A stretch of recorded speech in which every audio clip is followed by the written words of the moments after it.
বৃষ্ণিক আর ভাসতে আসতে মাসতে একটুখানি বলি দরকার আছে, কারণ এই নিয়ে অনেক অপসিদ্ধান্ত হচ্ছে। আমি ইউটিউবে দেখি, এখানে তো অনেক ইউটিউব বসেছে, এখন কিছু কিছু ইউটিউবওয়ালা আছে, ওই শত্রুপক্ষের ইউটিউবওয়ালাও আছে এখানে দু একজন। তাদের কাজ কি জানেন? তারা ভালো কথাগুলো বাদ দিয়ে দেয়। আমি হয়তো বলছি শ্রীকৃষ্ণ ভগবান, সে গোপীদের বস্ত্র চুরি করলো, সে কিসের ভগবান? আমি বলছি, পরে বলছি এটা কিন্তু ভুল বুঝছেন আপনারা, সে বস্ত্র চুরি করেনি। কিন্তু এই কথাগুলো বাদ দিয়ে শুধু ওইটুকু ধরে নিল, রাধাপদ ঘোষ বলছে শ্রীকৃষ্ণ বস্ত্র চুরি করলো, কিসের ভগবান? কেটে শুটে লোকের মাঝখানে ছড়িয়ে দিচ্ছে। আপনি বলছেন এই তো রাধাপদ বাবু বলেছে, অসুবিধা কোথায়?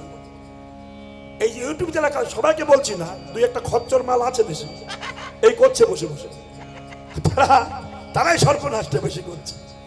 হ্যাঁ, যাই হোক, ইউটিউব খুব ভালো জিনিস। আমাদের আমলে কোনো ইউটিউব ছিল না, তো দুদিন আগে এলো। আর যত ভুইফর কীর্তনিয়া আর যত ভালো মন্দ কীর্তনিয়া, সবের আবির্ভাব হয়েছে। আমি বলবো সব কীর্তনিয়া গুলোকে ইউটিউব যারা করছে এদেরকে প্রণাম করা। কেন? এরা যদি না আসতো তোমাদের প্রচার কিন্তু হতো না, তোমাদের পেটে ভাত যেত না, এটা সত্য কথা। তাদের জন্য হচ্ছে। তবে ইউটিউবওয়ালাকে চাই বেঁচে থাক, কিন্তু বাবা তোরা বাজে কথাগুলো বলিস না, একটু ভালো ভালো কথাগুলো জগতে সাপ্লাই কর, তাতে লোক বুঝুক যে না, ভগবান লীলা বড় পবিত্র।